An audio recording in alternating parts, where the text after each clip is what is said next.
Luc, il y a une interview ces derniers jours qui a fait beaucoup parler d'elle sur le fondateur de Telegram, faite par Tucker Carlson. Donc Tucker Carlson qui avait interviewé il y a quelques semaines ou mois Vladimir Poutine, qui avait été, enfin, c'était devenu l'interview, je crois, la plus vue du monde, à la fois sur Twitter, sur YouTube, enfin en cumulé. Et il remet ça avec le fondateur de Telegram, et du coup, ça a vachement poussé l'awareness autour de Telegram, qui est quand même un réseau social, on va dire, nous en Europe et aux États-Unis, qui est mine de rien encore méconnu au sens où il n'est pas autant discuté sur les grandes plateformes de médias mainstream que du Facebook, que du Instagram, voilà. Et quand il est discuté, c'est pour des raisons de oui, il y a des gens qui organisent des trucs pas bien dessus, et ainsi de suite. Et là, on a eu droit à une interview longue, intéressante, complexe, où on rentre assez profondément sur des sujets de privacy, sur des sujets business, sur des sujets de société. Et ça nous fait découvrir une vision totalement différente. Ça nous fait découvrir aussi quelqu'un qui allait s'installer, non pas dans la Silicon Valley, mais à Dubaï, avec pas juste une boîte de formation, mais une vraie boîte tech influente. On va revenir sur les chiffres, on va revenir sur le nombre d'utilisateurs qui est impressionnant. On va revenir sur quelques stratégies, puisqu'ils ont développé que en organique. Telegram n'a jamais fait de pub. Le fondateur le rappelle. Luc, qu'est-ce que tu peux nous dire sur cette interview? Qu'est-ce que tu peux nous dire sur Telegram? Et qu'est-ce que ça veut dire pour le futur des réseaux sociaux et des apps en général de messagerie et d'échange et de communication? Ok, vaste sujet. Vaste sujet. Alors déjà, Telegram, on peut pas parler de Telegram sans parler de Pavel Durov. Pavel, je le connaissais parce que, enfin je le connaissais, je le suivais plutôt sur son canal Telegram personnel parce qu'il fait grosso modo du billing public Telegram sur son Telegram personnel depuis plusieurs années. Mais l'interview qu'il a donnée à Carlson m'a mis un peu sur le cul pour être honnête parce que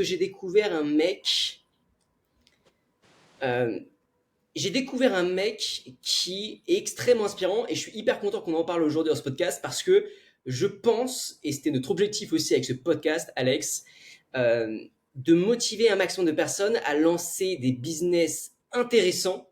Donc on ne parle pas de business en ligne vu et revu, mais des business intéressants avec pourquoi pas de l'ambition, même si tous les business intéressants ne nécessitent pas forcément de l'ambition. Pourquoi je dis ça? Parce qu'en fait, Pavel Durov, c'est un mec qui a une mission dans un monde de tendance, dans un monde où tout le monde va aller voir le business à la mode. Lui, il est allé sur un business à mission. Ouais. Ce qui est intéressant aussi, c'est que Pavel Durov, c'est un mec qui est ultra focus dans un monde de bruit. Dans un monde où tout le monde dit mais il y a ça, il y a ci, il y a ça, en fait on va venir créer ça, et puis t'inquiète mec, je vais déléguer, et puis t'inquiète, je suis hyper productif, donc moi je peux faire 20 choses en même temps. Non, ultra focus. Mais focus de manière radicale. C'est-à-dire que c'est pas juste il a plusieurs business, c'est il a pas de propriété. Donc pas de maison, pas d'appart, rien, il loue.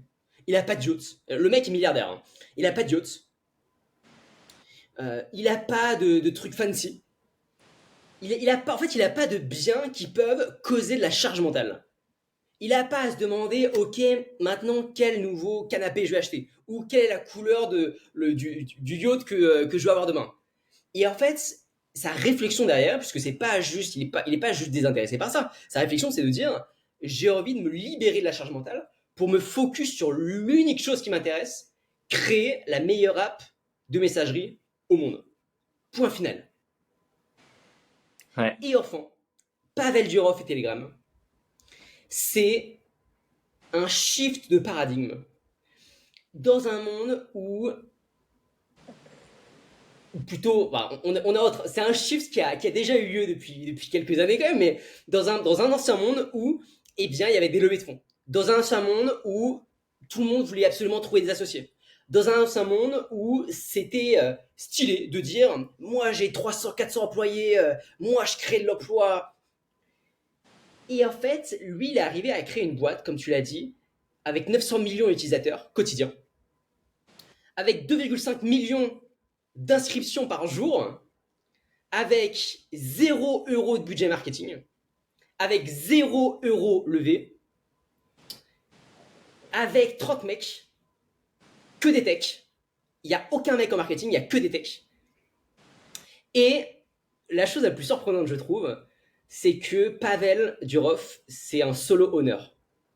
J'ai pas dit un solopreneur, attention, j'ai dit un solo owner. Et il y a une grosse nuance, j'aimerais bien qu'on y revienne aussi, parce que je pense que ça va faire aussi partie du nouveau monde dans lequel on rentre. Le mec a 100% de la boîte, le seul associé, enfin, il est seul, quoi, il n'est pas l'associé, et aucun investisseur, et ça, j'ai dit tout à l'heure. Ouais. Donc voilà, je pense que ces 3 points, ces 3 piliers sont capitaux, et j'ai envie de les répéter parce que moi, enfin, j'épouse chacun de ces 3 points. De 1, avoir une mission dans un monde de business à la mode, avoir un focus dans un monde de bruit où tout le monde veut faire tout et n'importe quoi, et avoir un business où on est solo owner, où il n'y a pas d'investisseur, petite team, agile, produit exceptionnel, et pas forcément de dépenses astronomiques en marketing. Non, mais.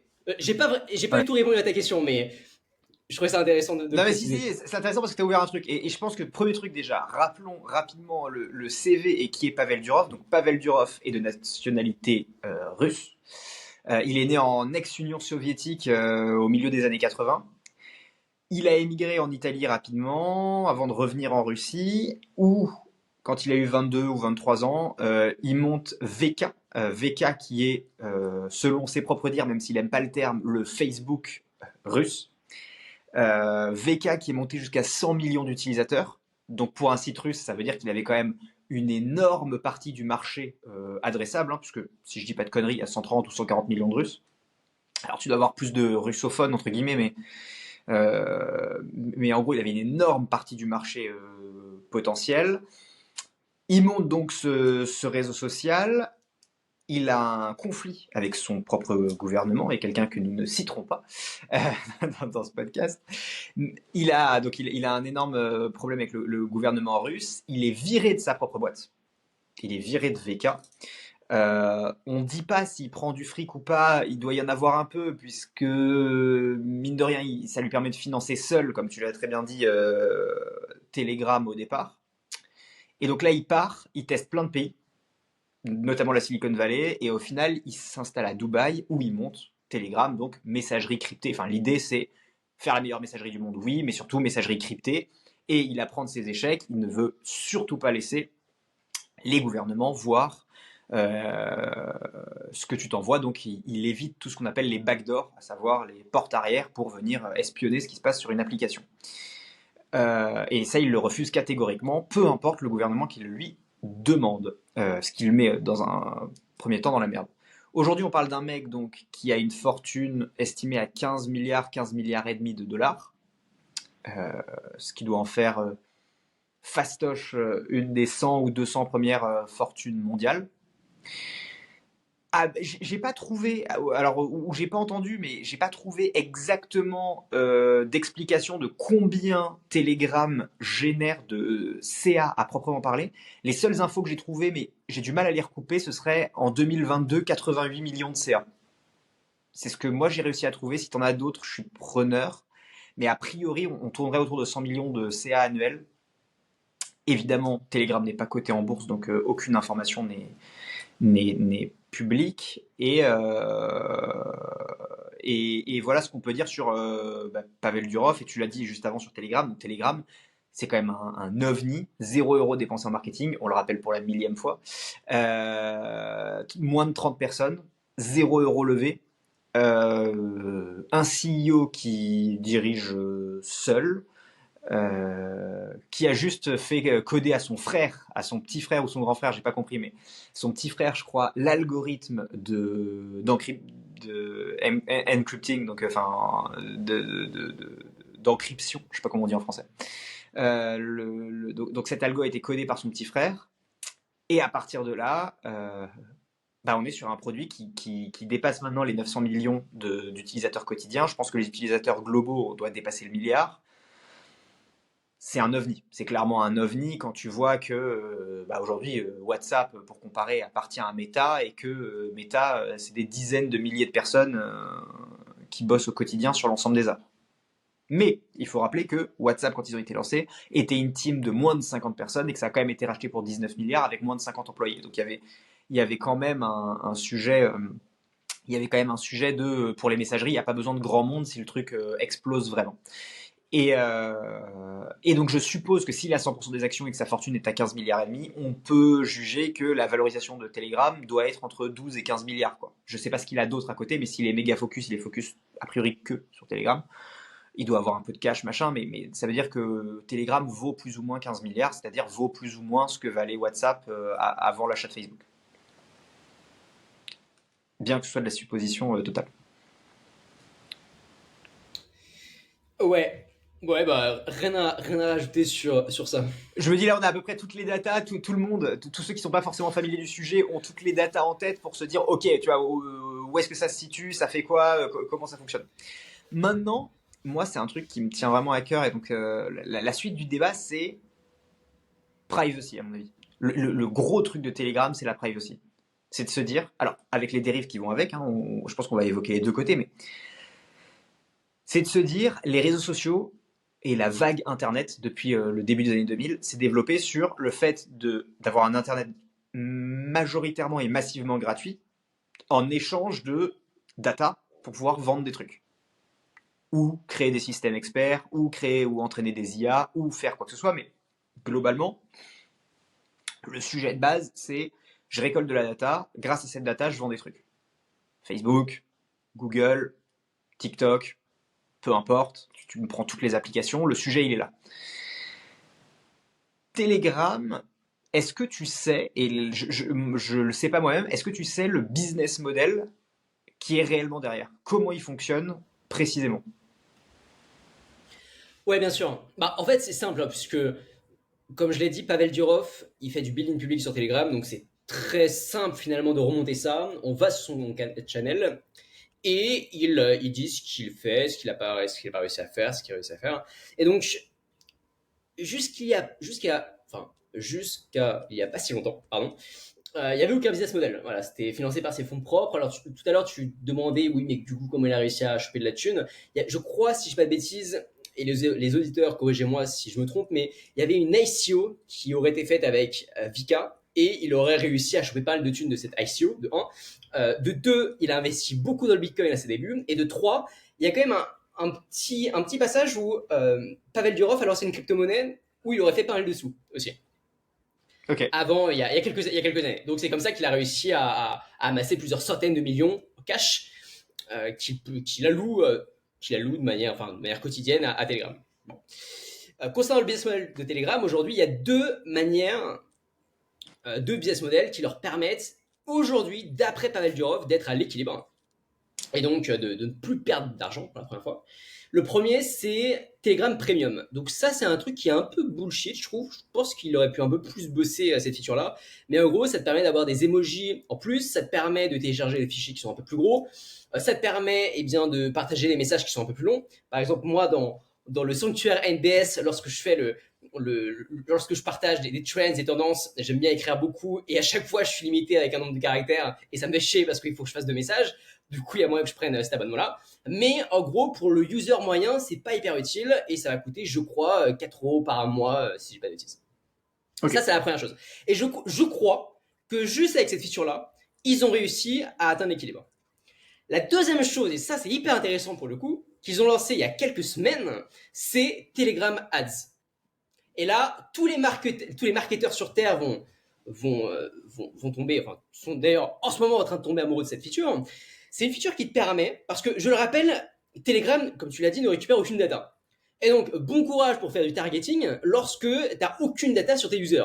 Par contre, Telegram, il y a un système qui est génial, c'est le système de channel. On suit tous des gourous, on suit tous des personnes qui, des influenceurs business, très souvent des influenceurs B2B, ou pas d'ailleurs, on peut avoir des influenceurs B2C aussi qui sont des influenceurs de télé-réalité qui sont dessus. Et Telegram Ads nous permet de pusher une ads sur des channels. Et donc, l'interface est extrêmement simple. Tu te connectes je crois que faut que je retrouve on mettra l'URL de Telegram Ads pour que les personnes puissent. Telegram, ads.telegram.org. Voilà, très simple. Ils se connectent. On, on indique un nom de campagne. Et ensuite, on va juste indiquer le nom de tous les channels que l'on veut cibler. Par exemple, si on est dans le Make Move, bah moi, je vais indiquer le channel de Tougan Barra. Je vais indiquer le channel de Roman et Comfletouch, par exemple. Et donc, je peux en aligner autant que je veux. Et ensuite, je peux pusher. Voilà. Particularité de Telegram Ads, c'est deux particularités. La première particularité, c'est que on ne peut payer qu'en crypto-monnaie. On ne peut payer on peut payer soit en utilisant la crypto de Telegram, le Tron. Ouais. Donc là encore, c'est bon, j'ai pas envie de rentrer sur ce sujet-là parce que je maîtrise pas assez, mais il y a tout un volet blockchain, crypto que Pavel Durov a lancé avec Telegram. Et on peut aussi payer avec l'USDT, donc avec des stablecoins. Donc moi ça m'a un peu freiné pour le coup parce que j'avais un peu la flemme de brocher mon wallet et j'avais pas de Tron, donc du coup j'ai pas pu tester les ads. La deuxième particularité qui est intéressante, c'est que Telegram sur 100 balles par exemple qu'on veut dépenser sur Telegram Ads, Telegram récupère 50% et 50 autres eh bien, sont reversés au owner des channels.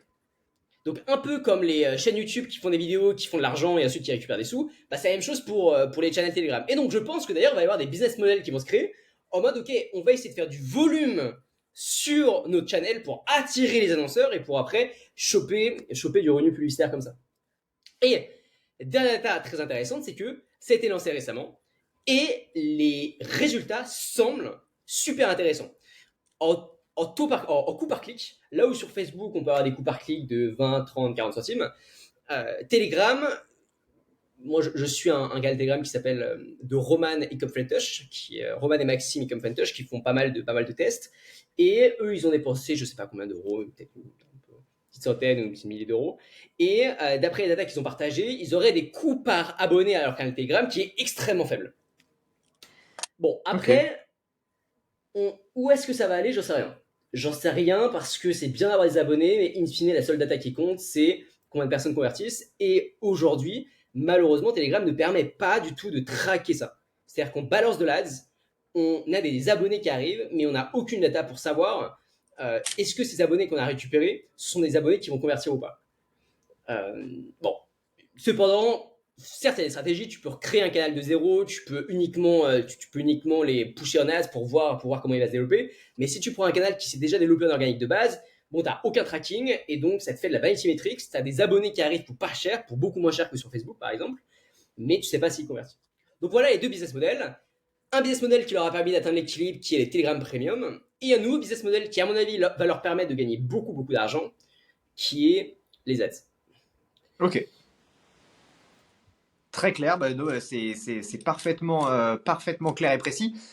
Donc du coup, ils arrivent à faire un business d'ads tout en gardant leur idée de privacy, parce qu'on l'a dit, c'est le truc de base, c'est sa vision, c'est son grand combat, c'est de ne pas utiliser les data, les data utilisateurs. Et ça, je pense que c'est un truc qui plaît vachement, parce que je pense que les gens en ont marre et arrive un peu au bout du système de je te prends tes data et je te fourgue des trucs. Alors pour l'instant tout le monde le tolère encore parce que bah tu vois entre guillemets c'est chiant de bouger d'Instagram, c'est chiant de tout ça, mais je pense que les gens sont de plus en plus hypés par le fait qu'on puisse pas avoir leur data. Il y a un concurrent entre guillemets de Telegram qui s'appelle Signal que tu connais peut-être, qui a bien marché à un moment, même si là enfin on en entend beaucoup moins parler, mais qui a bien marché à un moment juste parce que il disait bah on n'utilise pas vos data. Je pense que Telegram c'est pareil, et je pense que ce côté privacy, bah, il est hyper important pour les users, et je pense que ça peut être à lui tout seul un argument. D'où le fait, on revient dessus, que les gars n'ont pas eu besoin de 1 euro de pub pour se développer. Et que 100%, il le rappelle, que 100% de leur croissance est organique. C'est-à-dire qu'il n'y a même pas de partenariat ou quoi, c'est juste bouche à oreille. Ah, tu utilises Telegram? Ah, cool, ok, bam, bam, bam, bam, bam, et fin de l'histoire, en fait. Et, et ça, je pense que c'est la force de beaucoup de business. Ça a été la force de Facebook à l'époque, qui s'est déployé sans pub, puisque personne ne pouvait avoir la pub. À l'inverse, tu vois, d'un TikTok. TikTok qui, je me souviens, 2018 et début 2019, mais tabassait YouTube et Facebook de pubs pour TikTok à un point que ça en devenait insupportable et tu ne voyais que des TikTok passer dans tes pubs. Et les mecs avaient cramé, il paraît, on n'a jamais eu les chiffres définitifs, mais il semblerait qu'ils aient cramé plus d'1 milliard d'ads pour faire connaître TikTok et pour envahir le marché. Alors bon, ça a marché, hein. Mine de rien, TikTok a grandi plus vite, sur les marchés occidentaux j'entends, a grandi plus vite que Telegram n'a grandi. Mais tu vois, c'est deux techniques très très différentes. C'est-à-dire que si TikTok ça avait pas pris aussi rapidement, les mecs étaient morts. Parce que quand tu crames 1 milliard en marketing, t'as intérêt à savoir ce que tu fais derrière pour monétiser et tout. Parce que très vite, tes investisseurs ils vont en avoir ras le cul, tu vois. Donc, deux stratégies très différentes, mais une qui me semble bien plus saine, celle de Telegram, si tu veux. Et après, il y a tous les discours, là où il peut y avoir un problème. On a vu, je pense que ce sera un prochain podcast, mais en ce moment, il y a un ban potentiel sur TikTok aux États-Unis qui est en train de se préciser. Je pense que le gros risque de Telegram, c'est qu'un jour, on ait un ban Telegram, tu vois. Parce que y a beaucoup de gens qui disent ouais, mais ça encourage le terrorisme. Oui, mais comme on peut rien vérifier, il y a des gens dangereux. Ouais, mais il y a des trucs borderline. Ouais, mais il y a des industries pour adultes. Ouais, mais il y a potentiellement, tu vois, des achats illégaux ou ce genre de trucs. Et je pense, pour moi, que le plus grand risque de Telegram, il est là. Le risque existentiel de Telegram, il est sur un gouvernement ou plusieurs qui à un moment, ou l'Union européenne par exemple, qui à un moment se réveille et se disent ah ouais non mais c'est inadmissible, on vient de subir, j'en sais rien, on vient de subir malheureusement un attentat, les mecs se sont organisés sur Telegram, ok bah c'est tout Telegram qui prend, tu vois. Et quand t'es qu'une entreprise de 30 personnes basée à Dubaï, quand bien même ton founder est milliardaire, t'es tout seul pour négocier, tu vois. Facebook, s'il tombe, ça saoule beaucoup de gens, tu vois. C'est un problème pour BlackRock, c'est un problème pour des dizaines de milliers d'investissements, c'est un problème pour le fonds souverain norvégien, c'est un problème pour 90 000 Américains qui sont embauchés, 10 000 Français, 3 000 Chinois, 5 000 Indiens ou je sais pas combien. Et ça devient un vrai problème de société. Mettre 30 mecs au chômage, tout le monde s'en fout, tu vois. Donc ils seront pas protégés par ça. Et je pense que leur vrai risque existentiel, il est là. Sinon, je pense que les gens vont de plus en plus adhérer à des Telegram ou des concurrents, mais je pense que Telegram est hyper bien placé pour rafler le marché. Tu vois.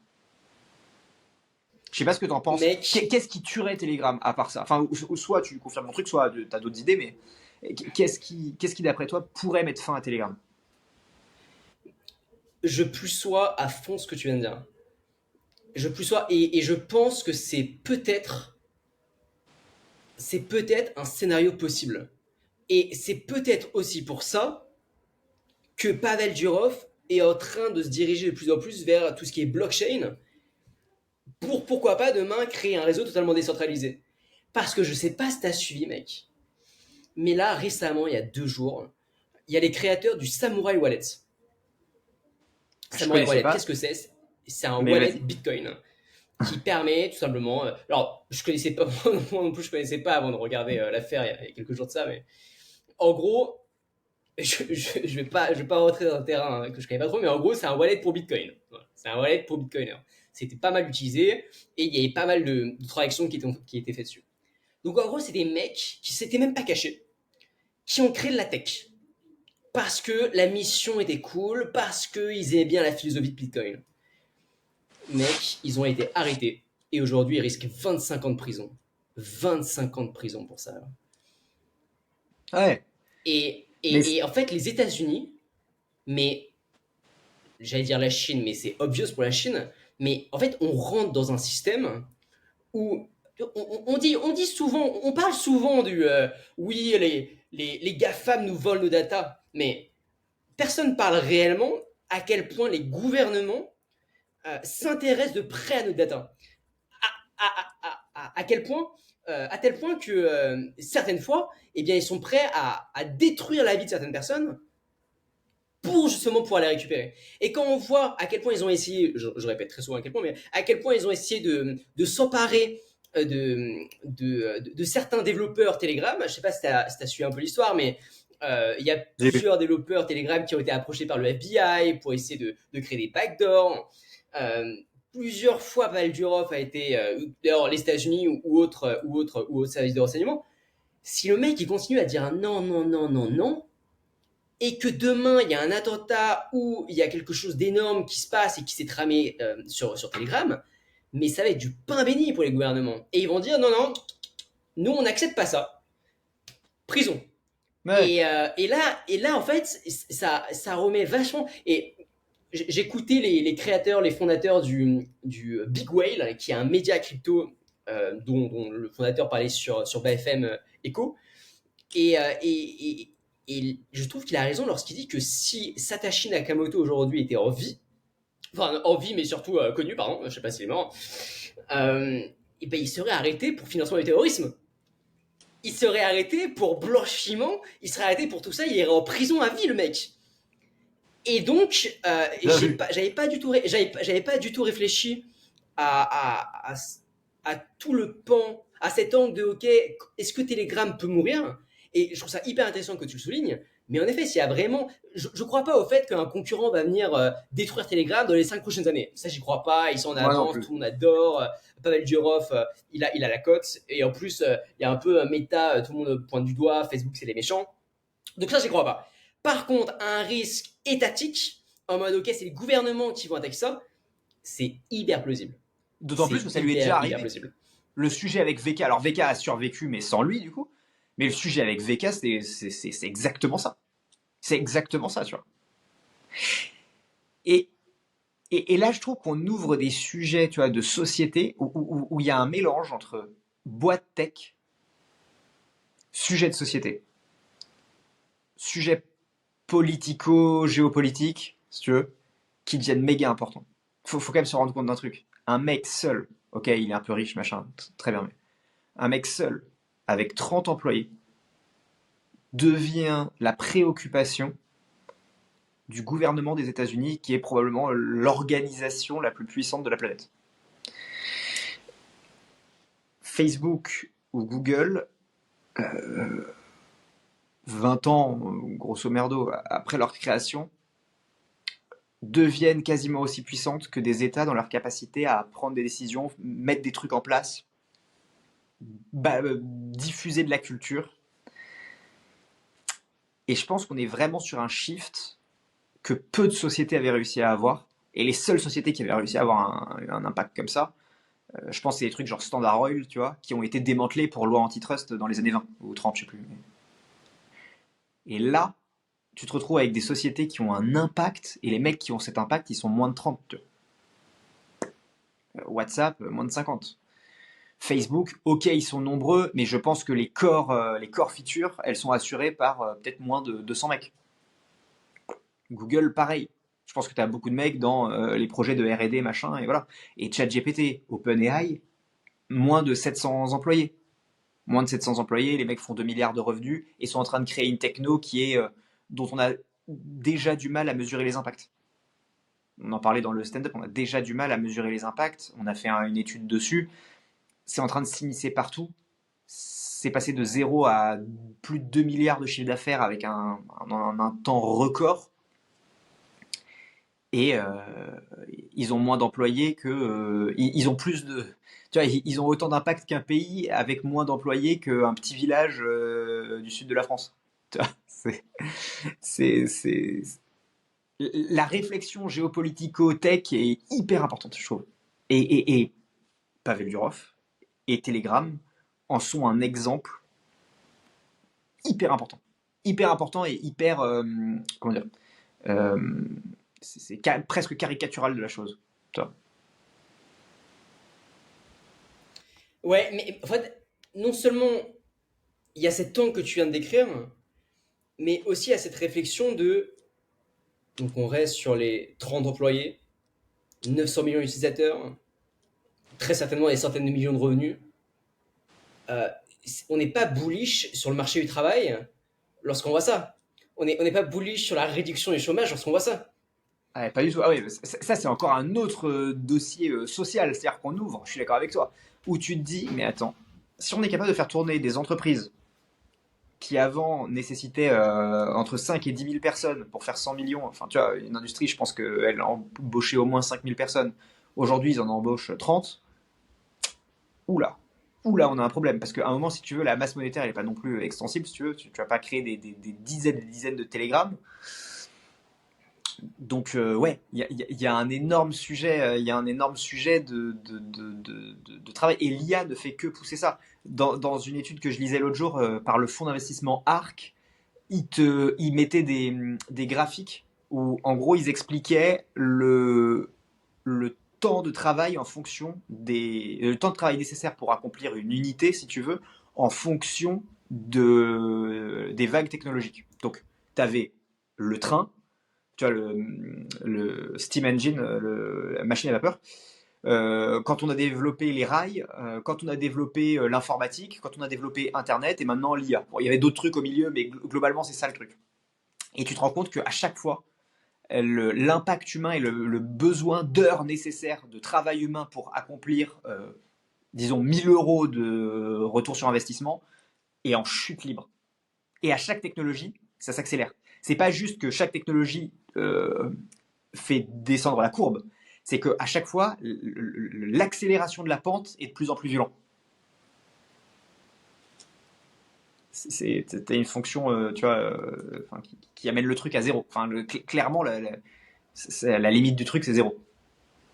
Mais ça, pour le coup, c'est un paradigme qui est en train de se vérifier dans énormément de startups.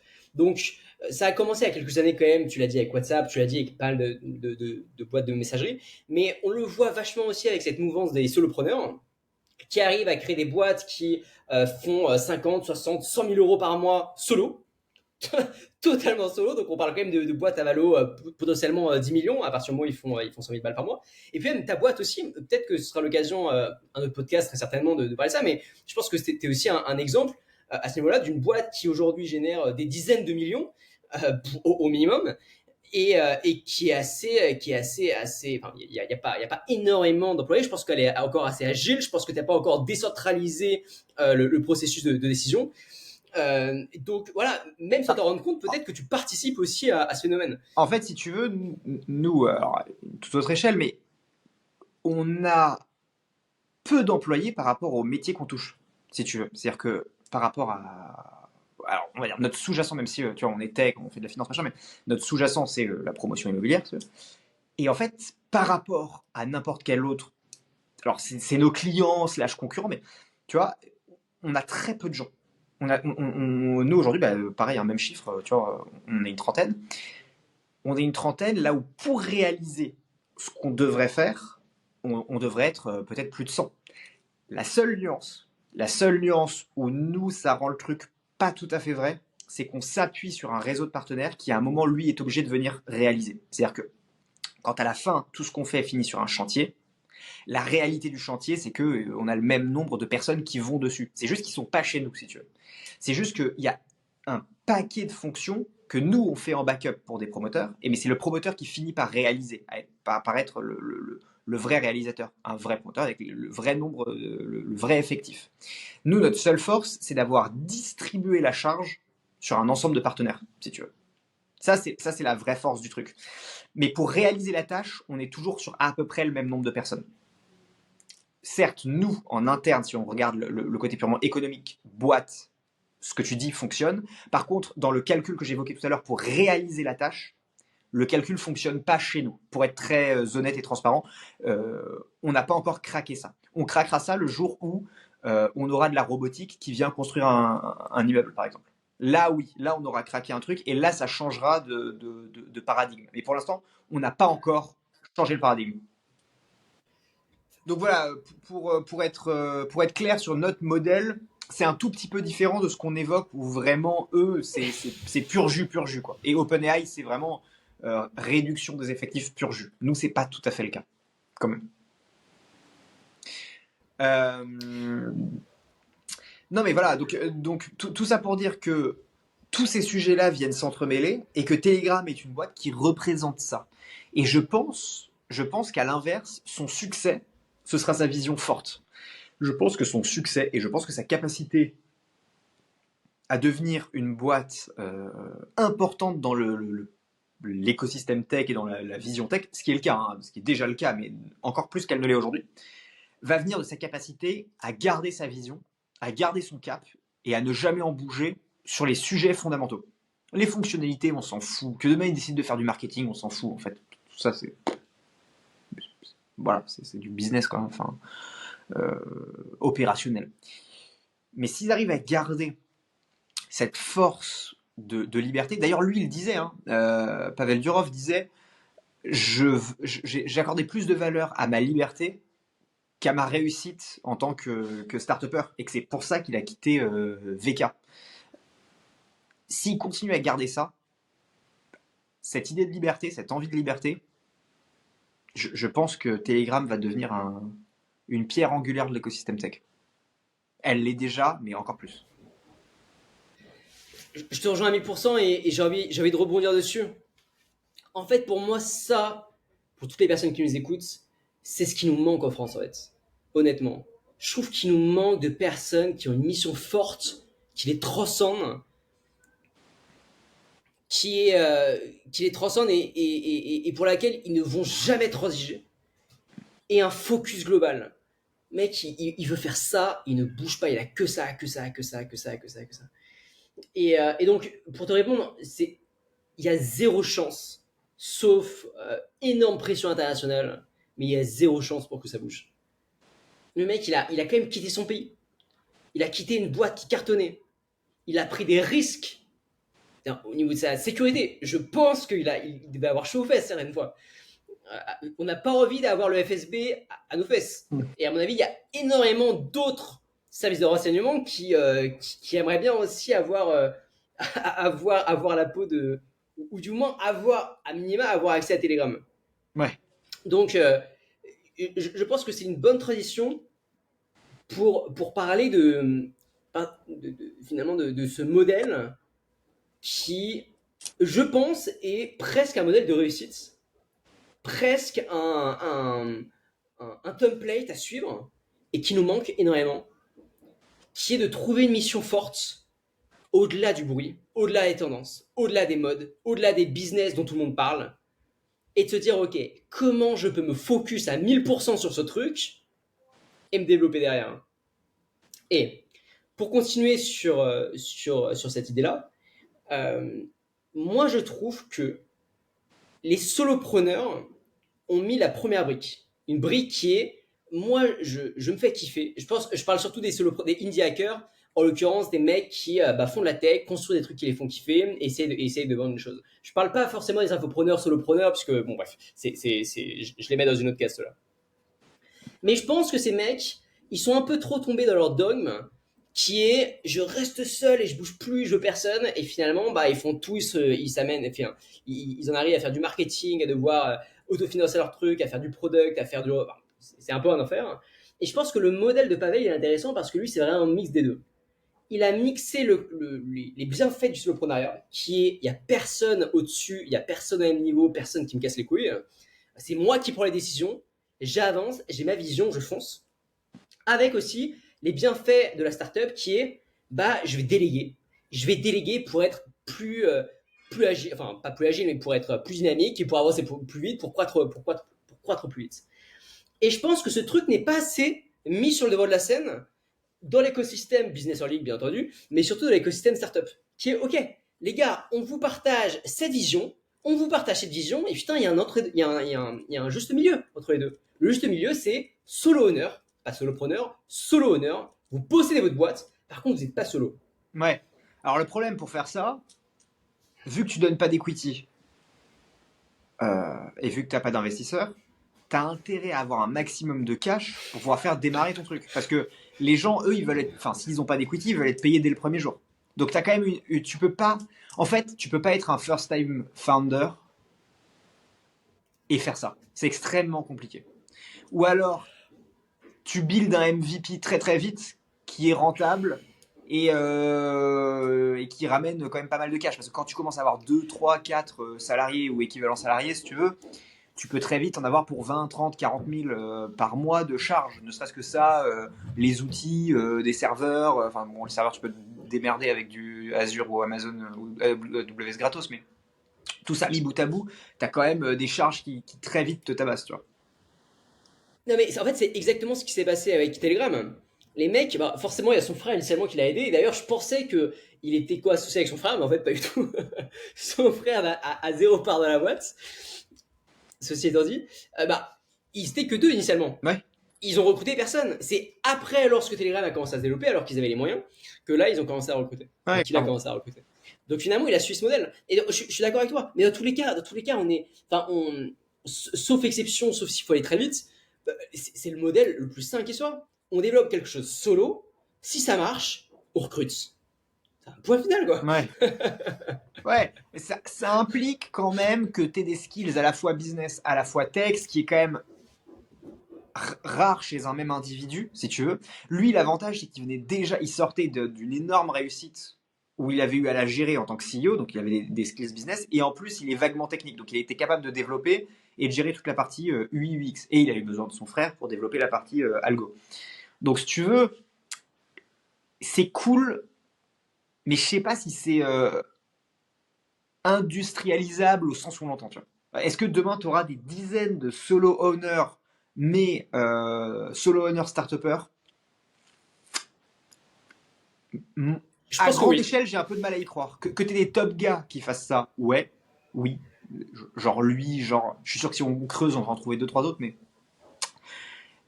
à grande échelle, je sais pas comment tu te démerdes quand même. Ou alors, tu passes par un truc pas technique au début. Genre, tu fais du consulting, tu prends cette thune, tu la réinvestis sur de la technique. Peut-être un modèle dans ce genre-là. Non, mais mec, mon avis, c'est que il y a 5 ans, les techs, ils étaient introuvables. C'était hyper compliqué à trouver. Aujourd'hui, j'ai l'impression que tout le monde est tech, c'est devenu à la mode. Tout le monde fait du chat GPT. Moi, j'ai des potes qui ont appris à coder hyper rapidement, qui n'en connaissaient pas une. Chat GPT, ils avancent, ils apprennent au fur et à mesure. Alors forcément, c'est pas non plus, c'est pas magique, hein, Ouais, mais c'est quand même un conseiller technique qui est hyper utile. ouais, entièrement d'accord avec Et toi. de deux, donc je pense que les skills techniques, tout le monde va les avoir dans 5 ans. Tu vois. Je pense que, enfin, j'abuse, mais je pense que Ouais. ça se développe de plus en plus. Tous les États se rendent compte qu'en fait, c'est hyper important. Et donc, d'un point de vue, au niveau de l'éducation, il va y avoir des cours complets là-dessus. Donc, en plus, je pense que beaucoup de personnes aujourd'hui voient que c'est un outil d'émancipation aussi économique. Donc, beaucoup de personnes vont essayer d'apprendre ça de leur côté parce que, mec, parce que je vais gagner de l'argent. Donc, je pense que ça va être une motivation de un. Et de deux, finalement, ce concept de solo owning, avec, donc, on détient la boîte à 100%, on a juste des employés et on équipe agile, mec, c'est juste le stade, c'est juste l'évolution, le stade évolutif des solopreneurs aujourd'hui. C'est juste que les solopreneurs, faut qu'ils quittent ce dogme de je vais tout faire solo, je bouge plus, ciao. Mais il faut qu'ils se disent, ok, j'ai un produit qui marche parce que, mec, il y a certains solopreneurs qui ont des boîtes qui font 5 000, 10 000, 20 000, 30 000 euros par mois Ouais, et bien qui sûr. restent dans cette optique-là. J'ai un ami qui s'appelle Julien qui a créé Sublaunch. Excellent tool qui permet de monétiser ses KO Telegram. Je vous conseille d'aller checker le tool, Sublaunch. Il fait aujourd'hui 50 000 euros par mois. 50 000 euros par mois. Il est solo. Et le mec, il veut pas être plusieurs. En fait, c'est un challenge personnel, individuel, de dire, je vais monter le truc à 300 000 euros par mois, solo. Et en fait, ça devient un challenge individuel. Et pourquoi pas? Pourquoi pas? Mais je pense que si Julien et si ces mecs, eh bien, ils changeaient et ils quittaient un peu ce dogme, ils pourraient aller beaucoup plus vite, sans pour autant perdre leur liberté. Parce qu'ils ne donneraient pas de part, parce qu'ils ont du cash, parce qu'ils peuvent recruter, parce qu'ils pourraient mettre en place des process Ouais. et voilà, aller plus vite, quoi. Donc, au contraire, je pense que si d'un côté, on a de plus en plus de personnes qui apprennent à coder, et de l'autre, les solopreneurs quittent ce dogme, bah, on va avoir de plus en plus de solopreneurs qui vont se lancer et qui, in fine, vont devenir des solo owners. Tu vas mettre un paquet de VC au chômage, là. Ouais, bah. C'est Dans tous pas- les cas, les VC, on en parlait. Je pense qu'il faudrait qu'on fasse un épisode complet dessus. Mais moi, il y a une théorie que je trouve très stimulante. C'est celle qui dit, donc ça vient de nous deux, hein, celle qui dit euh, les VC vont devenir inutiles. Ce qui va devenir important demain, ça va être les accélérateurs à acquisition, à trafic. Et donc, l'idée, c'est de se dire, OK, au lieu de partager des fonds, non, on va faire bénéficier la boîte, la startup, d'un écosystème entier pour avoir une tonne de visibilité qui concerne directement la cible et en échange, je prends un pourcentage. Et je Carrément. crois beaucoup plus Ouais. dans ces accélérateurs à visibilité que dans les fonds. Parce qu'aujourd'hui, les fonds, certaines personnes qui lèvent des fonds vont avoir moins d'avantages qu'une personne qui va pouvoir leur permettre d'avoir accès toutes leurs cibles. Et je pense qu'il faudra qu'on fasse un épisode aussi complet sur tout ce qui est visibilité pour lancer des nouveaux business. Ça commence, tu vois, on commence à avoir des retours. On avait fait un rapide épisode, une rapide intro sur Logan Paul et Prime qui avaient dépassé le milliard de revenus. Le truc continue. Il y en a d'autres, bon, MrBeast machin, qui commence à lancer des marques, des softs. Enfin, tu vois, et il commence à y avoir plus en plus de business dans cette niche-là. Et je pense qu'en effet, enfin, là-dessus, il y a un vrai truc. Mais ce sera un autre épisode parce que là, on dévie du cas Telegram. Ok, je pense qu'on a bien fait le tour là. Ouais, c'est top. C'est top, c'est top. En tout cas, hyper intéressant. Moi, Pavel Durov, honnêtement, je sais pas si je vais le mettre dans la vidéo, mais honnêtement, en tant qu'humain, je le trouve très inspirant. Je parle même pas en tant qu'entrepreneur. Le mec qui a 39 ans, ça se voit qu'il s'optimise à fond. Le mec, il a l'air d'avoir 25 ans, Mais t'as vu, le type. t'es déjà allé sur son Instagram? Ouais. Mec, Ouais, je suis bien sûr.